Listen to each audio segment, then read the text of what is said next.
Hello guys, welcome to all of you. मैं doctor Sapna Ahuja और हम लोग पढ़ रहे हैं गाइस स्टैटिस्टिक्स। और स्टैटिस्टिक्स में हमने कंप्लीट किए थे टैबुलर फॉर्म, राइट। तो आज मैथ्स मैजिक में हम क्या पढ़ने वाले हैं?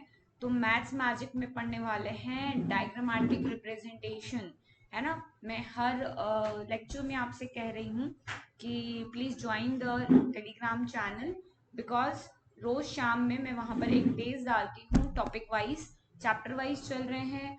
अभी उसमें चल रहा है रेशियो प्रपोर्शन का टेस्ट, है ना। अब आएगा इक्वेशन का। प्रैक्टिस करेंगे, डेली प्रैक्टिस करेंगे एक टॉपिक की, बहुत फायदा मिलेगा। 10 क्वेश्चन 15 क्वेश्चन सेंड करूंगी, अगर 5 भी बनते हैं तो और 5 बनाने की कोशिश करिए। आंसर शीट भी साथ में प्रोवाइड कर रही हूँ। So please join the channel. Now we will start the diagrammatic representation of the data. अब ये डायग्रामेटिक क्या है? तो कल हमने देखे थे टैबुलर। थोड़ा सा बैकग्राउंड वाइज आएगा। नवरात्रि का समय है, पास में एक दो मंदिर हैं और सामने माता जी भी बैठती हमारे घर के सामने। यस, मेरा स्टूडियो मेरा घर में ही है, तो थोड़ा सा इग्नोर करेंगे उस वॉइस को, ठीक है। मैं भी इग्नोर करके ही पढ़ा रही हूँ। तो डायग्रामेटिक रिप्रेजेंटेशन में होता क्या है कि जो हमने टैबुलर फॉर्म बनाए हैं अभी तक, तो टैबुलर फॉर्म का ही जो हम प्रेजेंटेशन डायग्राम फॉर्म में करते हैं उसे डायग्रामेटिक फॉर्म बोलते हैं, राइट। तो another alternative and attractive representation of statistical data is provided by chart। Chart में हम लोग डायग्राम्स पिक्चर्स देते हैं। तो unlike the first two method of representation data, diagrammatic representation can be use for both. तो educated और non educated, uneducated दोनों person के लिए ये डेटा यूज होता है। सो कोई भी हिडन जो ट्रेंड है, तो हम डेटा को अगर उसमें नोटिस करना है तो only in this type of the diagrammatic representation, on this only this type of the presentation में हम हिडन ट्रेंड देख सकते हैं। हिडन ट्रेंड का मतलब होता है कि चीजें किस वे से जा रही हैं, लाइक इंक्रीज हो रही हैं, डिक्रीज हो रही है, what's happen.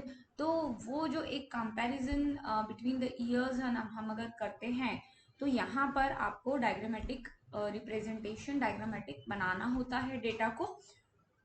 Compare to tabular this is less accurate. अब एक्यूरेसी किसमें ज्यादा है, किसमें कम है, इसका एक चार्ट बनाएंगे। तो टेक्सुअल में बहुत कम है, ठीक है। टैबुलर में बहुत ज्यादा है। यहाँ पर हमें हिडन ट्रेंड पता चलता है, बट इट इज प्रायोरिटी हमारी क्या है कि हम टैबुलर बनाएं, okay.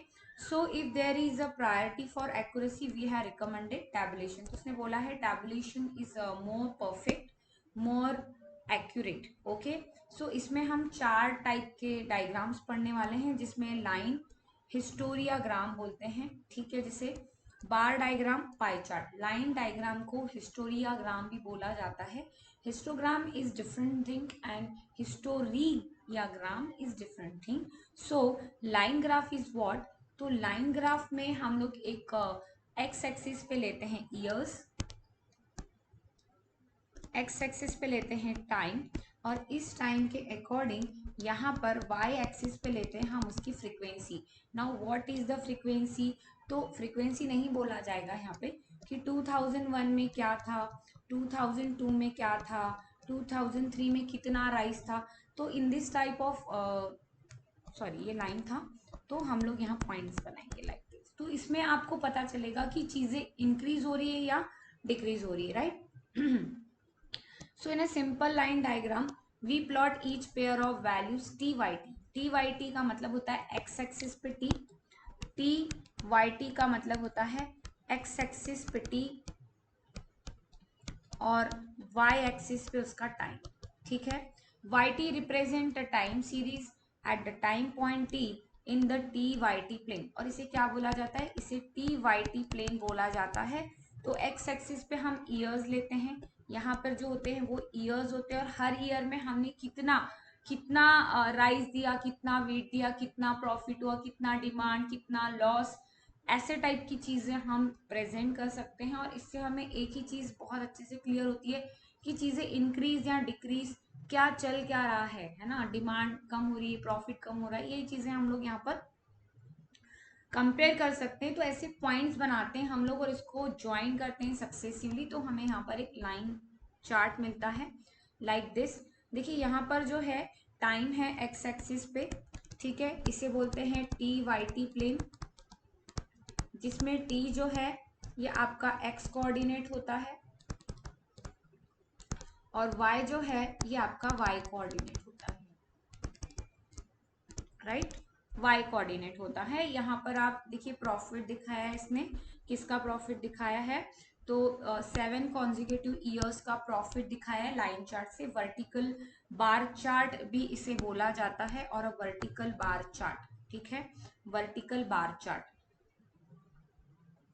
Now when the time series exhibit a wide range, अब ये बहुत ही इंपॉर्टेंट पॉइंट कि जब वाइड रेंज ऑफ फ्लक्चुएशन होगा तो हम टी वाई टी प्लेन जो है इसे लॉग फॉर्म में बनाते हैं, वो हमें नहीं है, बस ये एक दो पॉइंट है इसके कि when the wide range of fluctuation, तो आप बनाते हैं लॉगरिथमिक और रेशियो चार्ट, ठीक है, क्या बोलते हैं, लॉगरिथमिक और रेशियो चार्ट हम बनाते हैं जो log Y T not Y T plotted against t इसे बोला जाता है। व्हाट इज दिस, तो log Y T not Y t का मतलब होता है कि लॉग ऑफ वाई टी यहाँ लेते हैं और नॉट मतलब एंटी लॉग ऑफ टी जो भी आएगा आपका नॉट वाई टी, उसका एंटी लॉग हम वाई एक्सिस पे देते हैं।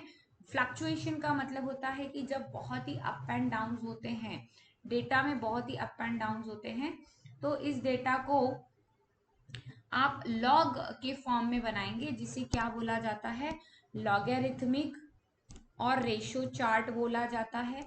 मतलब लॉग वाई टी और नॉट वाई टी इसे बोलते हैं इस प्लॉटेड अगेंस्ट दी।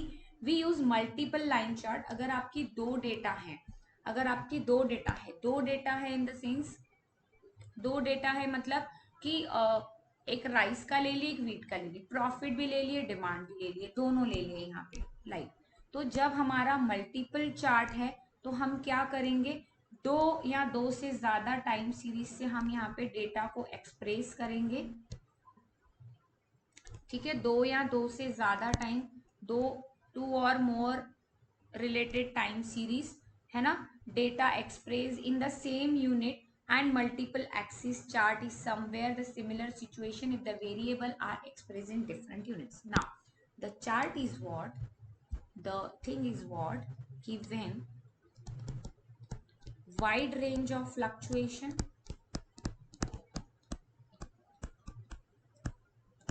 आप यूज करेंगे लॉगरिथमिक रेशियो चार्ट जिसे बोलते हैं, या फिर log Y T not Y T plotted against T,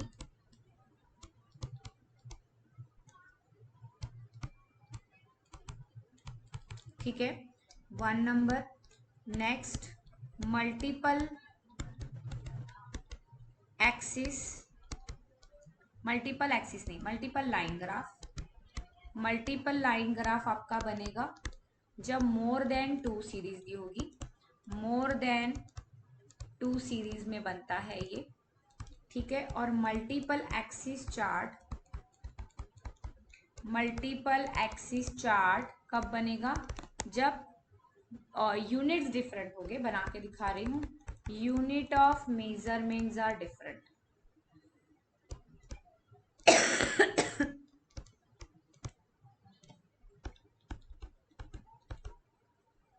जब यूनिट ऑफ मेजरमेंट्स क्या होंगे, डिफरेंट होंगे, राइट।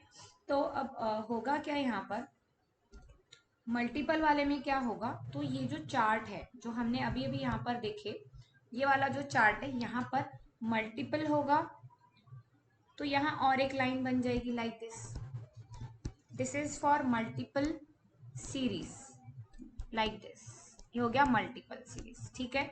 बट अब मान लो यहाँ ये रुपीज और लैख है,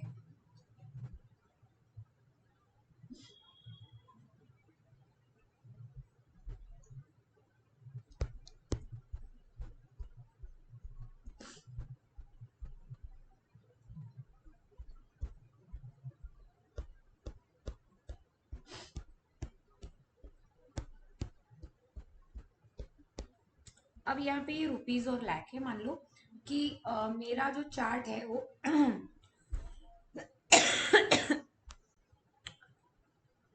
केजी में है या क्विंटल्स में है। यूनिट डिफरेंट हो गया। यूनिट डिफरेंट हो जाएगा तो आपको दो एक्सिस निकालना है। यहाँ y1 लिख देंगे, यहाँ y2 लिख देंगे। इसी को ही क्या बोलते हैं? Multiple axis chart. कब बनाते हैं? जब more than 2 units of measurement हो। ओके, तीन चीजें मैंने यहाँ बताई आपको। एक logarithmic ratio chart, log Y T not Y t जिससे बोलते हैं। एक बताया मल्टीपल लाइन चार्ट, जो 2 और मोर रिलेटेड सीरीज में आएगा, जिसमें हम यूनिट जब एक्सप्रेस जो होंगे वो डिफरेंट होंगे, आपके यूनिट ऑफ मेजरमेंट जब डिफरेंट होंगे। Variables are expressed in different units. ठीक है, मैंने वहां पे आपको एक चार्ट भी बना के दे दिया। Now what is the next? Bar diagram. ये बार डायग्राम क्या होता है? तो वर्टिकल कॉलम्स बनाए जाते हैं डेटा से रिलेटेड। जैसे हमने अभी पॉइंट्स प्लॉट किए, सेम वैसे ही इसमें हम क्या करेंगे? ऐसे बार बनाएंगे कि 5 तक है भाई, 5 तक तो ऐसे 5 वाला बार बन जाएगा, 10 तक है तो 10 वाला बार बन जाएगा। सिर्फ डिफरेंस क्या है कि ये वाला जो है पॉइंट से दिखाया गया है और वो वाला चार्ट जो है वो बार से दिखाया जाएगा। So there are 2 types of bar diagram. Bar diagram के 2 टाइप्स है, एक हॉरिजॉन्टल बार डायग्राम और एक वर्टिकल बार डायग्राम। तो जो हॉरिजॉन्टल बार डायग्राम है ये यूज्ड होता है जब आपका डेटा क्वालिटेटिव हो, okay, varying over the space, while the vertical bar diagram is associated with the quantitative data और time series data। तो यहाँ पर भी अगेन 2 पॉइंट्स आप यूज कर लेंगे। when your data is quantitative और टाइम सीरीज, तो हम यहाँ पर वर्टिकल डायग्राम बनाएंगे, वर्टिकल बार डायग्राम बनाएंगे। और हॉरिजॉन्टल कब बनाएंगे? हॉरिजॉन्टल बनाएंगे जब आपका डेटा क्वालिटेटिव हो, जब आपका डेटा क्वालिटेटिव हो। Okay, so bars that is rectangle of equal width and usually of varying length are drawn either horizontally or vertically। Horizontal में भी बना सकते हैं, वर्टिकल में भी बना सकते हैं। वर्टिकल में वो होगा जो क्वांटिटेटिव होगा और हॉरिजॉन्टल में वो होगा जो क्वालिटेटिव होगा। Quality is the quantity. Okay, now we consider multiple और ग्रुप बार डायग्राम। मल्टीपल और ग्रुप, जैसे मल्टीपल लाइन चार्ट बना ना, वैसे ही मल्टीपल क्या बनता है? बार डायग्राम बनता है सीरीज को कंपेयर करने के लिए। ठीक है, जैसे ये हुआ, this is the simple bar diagram. उसी को जो ऊपर हमने पढ़े, ये वाला जो पढ़े ग्राफ, ये वाला जो पढ़े, आपको ड्रॉ करने के लिए नहीं आता है, ठीक है, सिर्फ समझना है प्रॉपर्टीज क्या है, कैरेक्टरिस्टिक्स क्या है। तो यहाँ पर अगर मैं इनके पॉइंट्स जोड़ दूं तो ये बन गया मेरा लाइन। ठीक है, ये बन गया मेरा लाइन।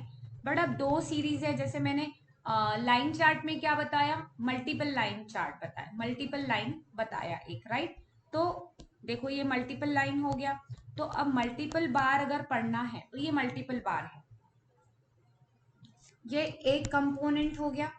किसका कंपोनेंट है? ये राइस का कंपोनेंट है, ये व्हीट का कंपोनेंट है। ठीक है, तो राइस के डिफरेंट डिफरेंट कंपोनेंट हम कंपेयर कर सकते हैं, व्हीट के डिफरेंट डिफरेंट कंपोनेंट हम कंपेयर कर सकते हैं। ठीक है, कंपोनेंट कितने यहाँ पे? 4, राइस के 4 और व्हीट के 4 कंपोनेंट। ठीक है, वेरिएबल कितने यहाँ पे? 2। कौन से? These are the variables. ठीक है, these are the variables. So वही वो ये बताएगा कि क्या करना है, करना क्या है। तो बार डायग्राम बता दी मैंने आपको, कॉलम्स, रेक्टेंगुलर कॉलम्स, बीच में थोड़ी सी स्पेस छोड़ के होता है। मतलब ये एक कॉलम बना, थोड़ी स्पेस छूटेगी, फिर दूसरा कॉलम बनेगा, फिर स्पेस छूटेगी, फिर तीसरा कॉलम बनेगा, फिर स्पेस छूटेगी, लाइक। वी कंसीडर मल्टीपल और ग्रुप बार डायग्राम और related series. The component or subdivided bar diagram are applicable to representing the data divided into number of components। अब कंपोनेंट और सब डिवाइडेड, मतलब एक ही डेटा को हम ऐसे डिवाइड करते हैं। अभी हमने क्या किए, राइस के 4 कंपोनेंट बनाए, अब उस एक ही कंपोनेंट को हम सब डिवाइड कर रहे हैं, सब डिवाइड कर रहे हैं।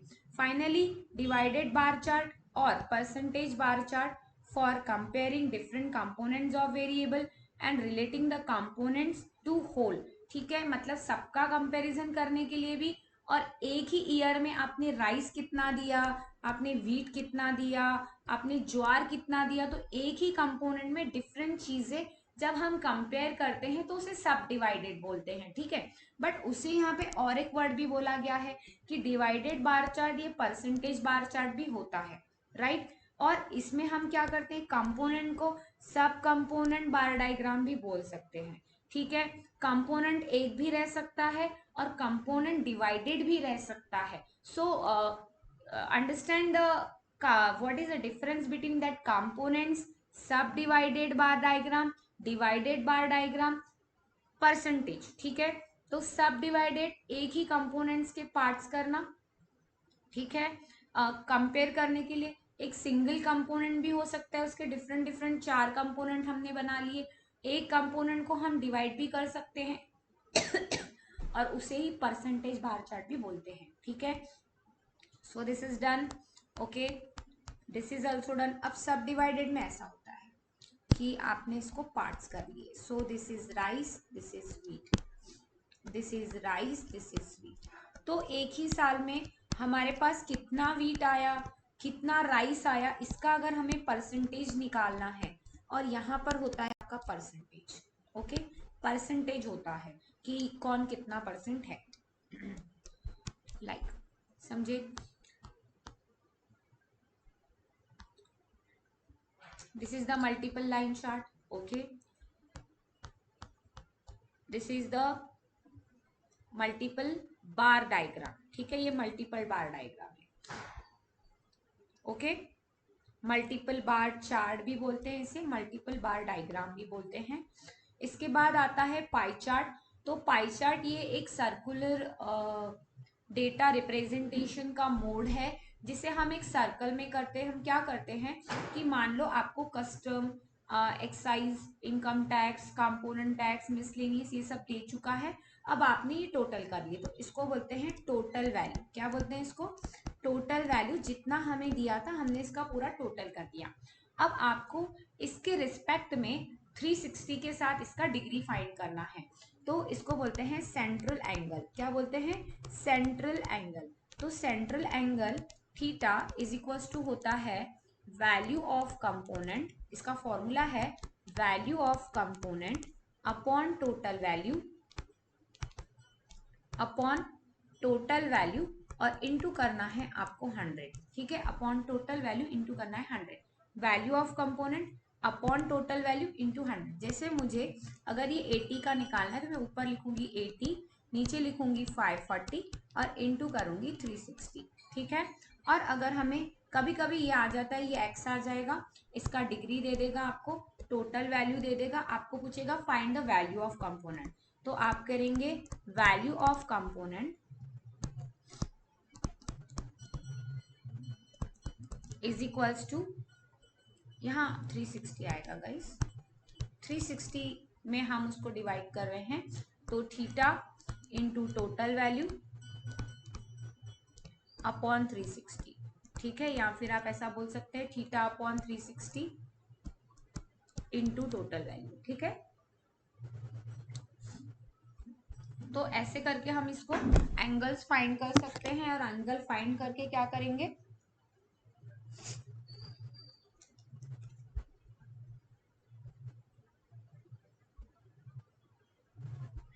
तो एंगल फाइंड करके क्या करेंगे, फिर डायग्राम को ड्रॉ करेंगे, राइट। Now frequency distribution.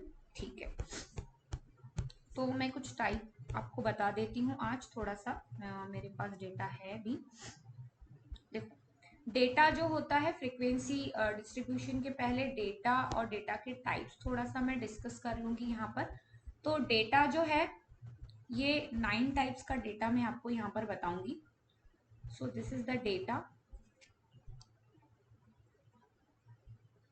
सो सबसे पहले जो होता है वो होता है रॉ डेटा। ठीक है, क्या होता है?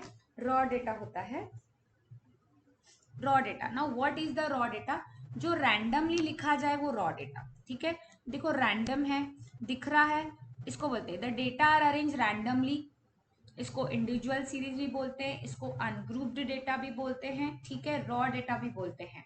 कैसा डेटा? देखो 1 2 3 4 5 6 4 नहीं है तो रैंडमली जो दिया जाए, जिसका कोई ऑर्डर नहीं है, ऑर्डर आप अरेंज कर सकते हैं।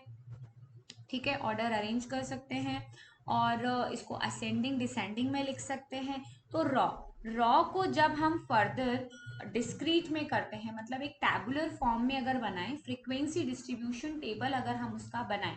Now what is the frequency distribution? जैसे आप यहाँ चार्ट में देख रहे हैं, मान लो मैंने और यहाँ पर 3 लिख दिया, 5 लिख दिया, 7 लिख दिया, 9 लिख दिया। सो आप देख सकते हैं कि यहाँ पर 3 2 बार है, यहाँ 5 2 बार है, यहाँ 6 2 बार है, यहाँ 7 2 बार है, यहाँ 9 2 बार है, राइट? तो इसको हम एक डिस्क्रीट फॉर्म में बनाएंगे कि 1 xi मान लो 1 है तो वो कितने बार रिपीट हुआ? 2 टाइम्स। ओके, 2 3 टाइम्स रिपीट हुआ, 3 5 टाइम्स रिपीट हुआ, 4 1 टाइम रिपीट हुआ, 5 4 टाइम्स रिपीट हुआ, राइट? मतलब हमारे पास टोटल नंबर ऑफ ऑब्जर्वेशंस तो 15 है, लेकिन वो 15 ऑब्जर्वेशंस बार बार बार बार रिपीट हो रहे हैं। So how to repeat it? कि 1 2 बार रिपीट हुआ तो हमने उसको 2 बार काउंट कर लिया, 2 3 बार रिपीट हुआ तो हमने उसको 3 बार काउंट कर लिया, 3 5 बार रिपीट हुआ तो हमने 5 बार उसे रिपीट कर लिया। तो observations having their own frequency and we represent the data with their respective frequency. तो ये होता है डिस्क्रीट, इसको बोलते हैं अनग्रुप फ्रीक्वेंसी डिस्ट्रीब्यूशन। अनग्रुप है लेकिन इसकी अपनी एक क्या है? फ्रीक्वेंसी है। ठीक है, अब इसके बाद आता है ग्रुप डेटा।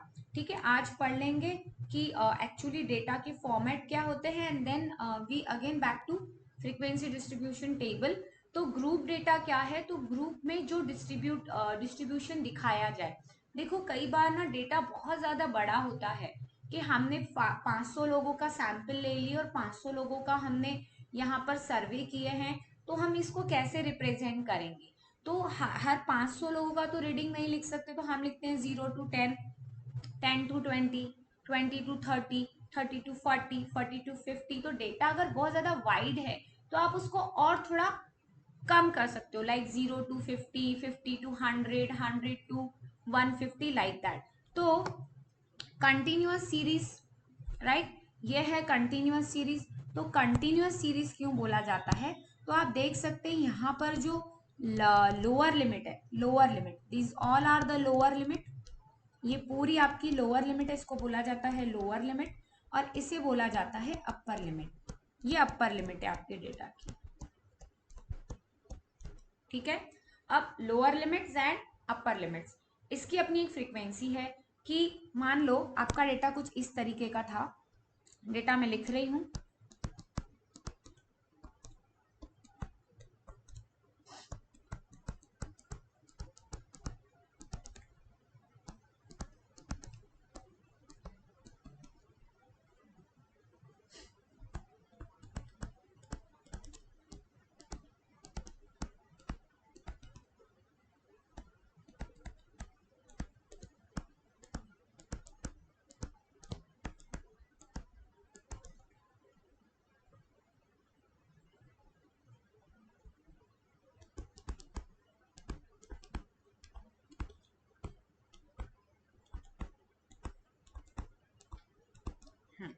तो अब देखते हैं कुछ गड़बड़ तो नहीं होनी चाहिए।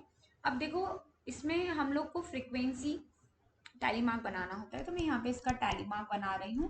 तो आप देख सकते हैं 0 to 10, अब आपको डेटा में जाना है, 0 से 10 में आपको देखना है। तो 0 से 10 में मुझे ये 2 नंबर दिख रहे हैं, राइट, ये 2 नंबर मुझे दिख रहे हैं यहाँ पर। तो मैं यहाँ लिखूंगी 2 2, लाइक, ठीक है। 10 यहाँ नहीं आएगा, 10 यहाँ नहीं आएगा।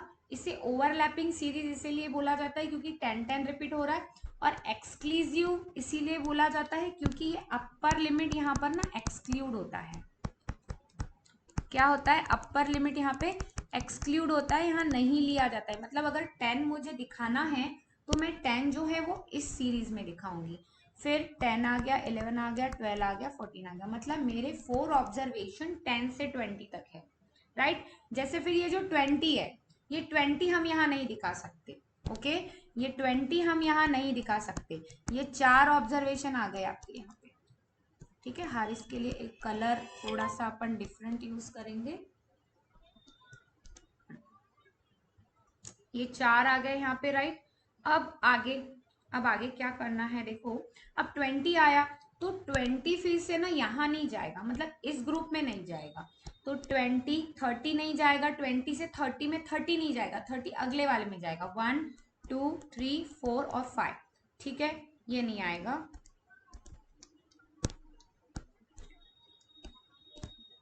Green green green green green 5 हो गए। सो 1 2 3 4 और 5 को करोगे क्रॉस, ठीक है।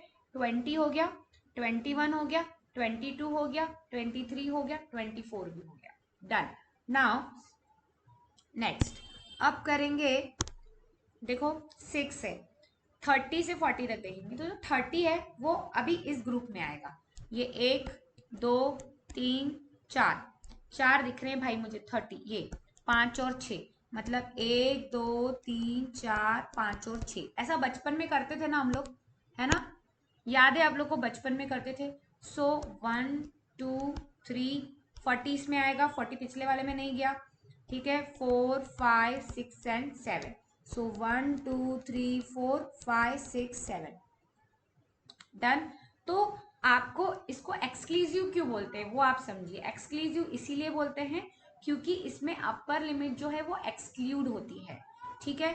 तो सेम हम लोग पढ़ने जा रहे हैं नेक्स्ट टाइप ऑफ डेटा, जिसे बोला जाता है डिसकंटिन्यूअस सीरीज। पूरी सीरीज एक्चुअली मैंने मेरी क्लास में पढ़ाई थी, तो मैंने ये डेटा इरेज नहीं किया। इट इज इजी कि आप मैं लिखूंगी तो उतना भी टाइम यहाँ पर, है ना, बच जाएगा। इतना भी टाइम हमारे पास बच जाएगा। तो यहाँ देख रहे हैं आप, ये सीरीज जो है कंटिन्यूअस नहीं है, ये सीरीज जो है कंटिन्यूअस नहीं है। तो इंक्लूसिव इसीलिए बोलते हैं क्योंकि इसमें अपर लिमिट जो है वो इंक्लूड होती है, अपर लिमिट इंक्लूड होती है। मतलब जो हमने 10 वहां छोड़े थे ना, अब वो 10 यहाँ हम इंक्लूड कर सकते हैं। तो यहाँ के लिए भी मैं ऑब्जर्वेशंस लिख देती हूँ कि जैसे आया 2 10, तो ये दोनों यहाँ आएंगे, यहाँ दोनों आ जाएंगे। जैसे मैंने लिखा 11 13 12, तो ये तीनों यहाँ आ जाएंगे, ठीक है, तीनों आ जाएंगे। 20 मान लो, 12 की जगह मैं अगर 20 लिखती हूँ तो अपर लिमिट यहाँ इंक्लूड होती है। 21 है तो मैं यहाँ लिख देती हूँ 21 ही लिख देती हूँ, मतलब ये इंक्लूड होगा। नेक्स्ट 40 31 32 33 और 35, तो ये पांचों यहाँ इंक्लूड होंगे, राइट। ये पांचों यहाँ इंक्लूड होंगे, मतलब अपर लिमिट भी इंक्लूड हो रहा है और लोअर लिमिट भी इंक्लूड हो रहा है, ठीक है। तो इसीलिए इसे इंक्लूसिव बोला जाता है। ये जो सीरीज होती है ये नॉन ओवरलैपिंग होती है। तो अगर हमें इसको कंटिन्यू करना है, अगर हमें इसे कंटिन्यू करना है, तो ये जो गैप है, ठीक है, जो भी आपका लोअर लिमिट, इसको बोलते हैं डिफरेंस। डिफरेंस कितना है आपका 1 का। तो आपको क्या करना होता है, लोअर बाउंड्री बोलते हैं इसको। अब जब लोअर बाउंड्री, मतलब जब हम इसे कंटिन्यू करेंगे तो नए ऑब्जर्वेशंस मिलेंगे। तो जब हम लोअर लिमिट से माइनस करेंगे d/2, ठीक है, और अपर लिमिट में हम प्लस करेंगे, अपर बाउंड्री जब हम निकालेंगे तो अपर लिमिट में हम प्लस करेंगे d/2। Know what is the d/2? सो ये जो डिफरेंस है ये 1/2। तो यहाँ पर हम माइनस करने वाले हैं 0.5 और यहाँ पे हम प्लस करने वाले हैं 0.5। तो डेटा कैसा बन जाएगा, कुछ इस तरीके का।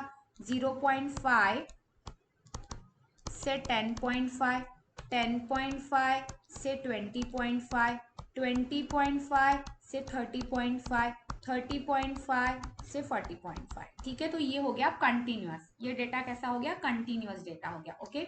तो इस डेटा को कंटिन्यूअस करने के लिए हम क्या करेंगे, d/2 लोअर और अपर। अब नेक्स्ट टाइप का जो डेटा है वो है मिड वैल्यू। मिड वैल्यू दी जाती है, मतलब ये जो भी डेटा था ऊपर 1 to 10, तो ये ऐसा रहेगा 0 to 10, तो उसकी मिड वैल्यू होगी 5, ठीक है। तो मिड वैल्यू और उसकी frequency, upper limit plus lower limit, इसको बोलते हैं क्लास मार्क, इसे क्लास मार्क भी बोला जाता है। ये सब मैंने नीचे चार्ट बना के दिया है। Lower limit plus upper limit, boundary भी करोगे तो भी वही आएगा। मैं यहाँ बाउंड्री लिख देती हूँ। जो डेटा कंटिन्यू होता है उसकी अपर लिमिट और लोअर लिमिट ही उसकी बाउंड्री होती है, ठीक है। मतलब उसकी लोअर लिमिट और अपर लिमिट ही उसकी बाउंड्री होती है, राइट। तो मिड वैल्यू ऐसे होता है, देखो दिया है difference between any two mid values. अब आपको मान लो कि रिटर्न आपको कहाँ पहुंचना है, रिटर्न आपको डेटा तक पहुंचना है। मतलब अब मुझे कुछ कैलकुलेट करना है तो मिड वैल्यू से तो काम चलेगा नहीं। तो मैंने क्या किया, इस डेटा को कन्वर्ट किया। कैसे कन्वर्ट किया, तो मैं देखूंगी यहाँ डिफरेंस कितना है। Difference between two mid values है 10, मैं करूंगी divide by 2 is equals to 5। तो जब मैं इसमें -5 करूंगी तो मुझे 0 मिलेगा, और जब मैं इसमें +5 करूंगी तो अपर लिमिट मुझे 10 मिलेगा। -5 करूंगी तो यहाँ मिलेगा मुझे 10, अपर लिमिट मिलेगा यस, +5 करूंगी तो मिलेगा मुझे 20। तो ऐसे मुझे यहाँ पर लिमिट्स मिलते जाएगी। आप देख रहे हैं difference between any two mid values divide by 2 is equals to A. A मतलब कि आपको ये ए मिलेगा, इसे मैंने ए बोला है। दो मिड वैल्यूज के बीच का डिफरेंस आप निकालेंगे, उसे डिवाइड बाई 2 करेंगे, उसे हम बोल रहे हैं ए। तो लोअर लिमिट क्या है, तो मिड वैल्यू माइनस ए करेंगे। अपर लिमिट कैसे मिलेगी, मिड वैल्यू प्लस ए करेंगे। Got it. अब ये जो है 6 open ended classes, open ended classes का मतलब होता है कि ऊपर में आपको बिलो दिया रहेगा, नीचे आपको अबो दिया रहेगा, राइट। ऊपर बिलो, नीचे अबो। ये क्लासेस जो होती है इनका लिमिट्स हमें लोअर लिमिट्स पता नहीं होती है और अपर लिमिट्स भी पता नहीं होती है इसमें, ठीक है। इसके बाद होता है लेस देन डेटा, जिसमें आपको पूरा डेटा ना less than less than less than less than करके दिया होता है। लेस देन 0 का मतलब होता है 0 to 10, लेस देन 20 का मतलब होता है 10 to 20, लेस देन 30 का मतलब होता है 20 से 30। इसमें सब में लेस देन दिया होगा, ठीक है। लेकिन इसके साथ जो वो फ्रीक्वेंसी नहीं दी जाती है, इसके साथ आपको दी जाती है less than cumulative frequency. Now what is less than cumulative frequency, तो फ्रीक्वेंसी को ऊपर से एडअप करके दिया हुआ होता है, ऊपर से मतलब from the above direction it is add 2 5 7 9 12। ये एक्चुअली ऊपर से ऐड की हुई वैल्यूज है। अगर हमें वापस फ्रीक्वेंसी तक जाना है तो आप क्या करेंगे, यहाँ एरो करके देखो मैंने बनाया है, पहले लिखेंगे 2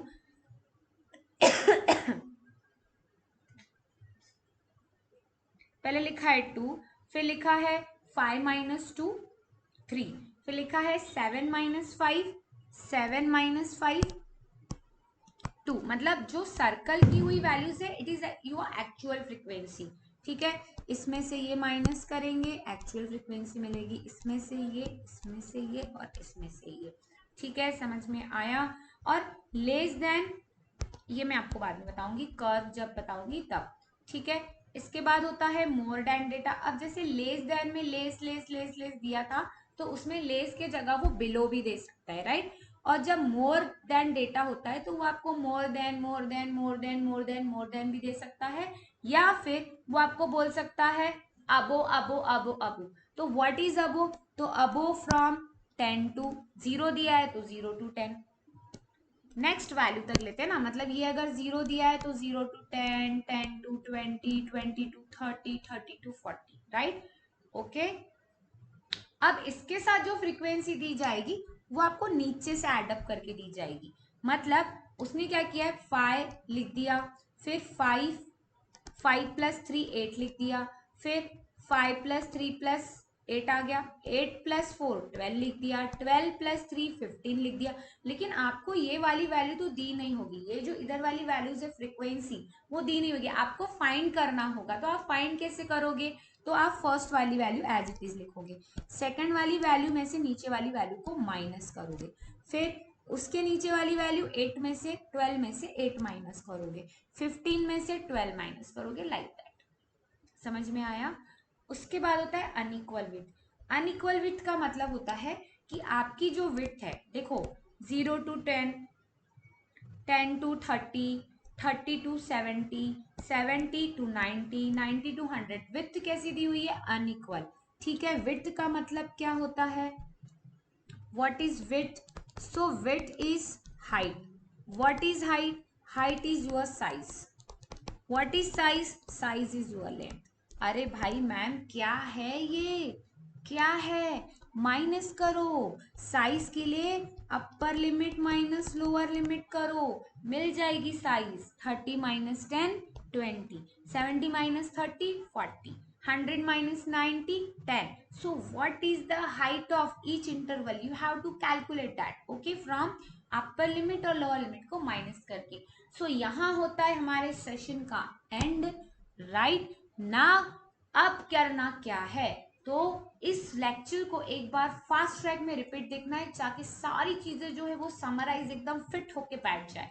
ओके गाइस, तो मिलते हैं नेक्स्ट लेक्चर में। Bye bye, take care, thank you. Video को लाइक शेयर सब्सक्राइब करना ना भूलें। आप वीडियो देखते तो है बट लाइक नहीं करते, व्यूज बहुत सारे आते हैं बट लाइक नहीं करते। इट इज नेसेसरी ना, कोई आपके लिए कुछ कर रहा है तो आपने उसके लिए एक लाइक तो बनता है guys. Okay guys, bye bye, take care and thank you.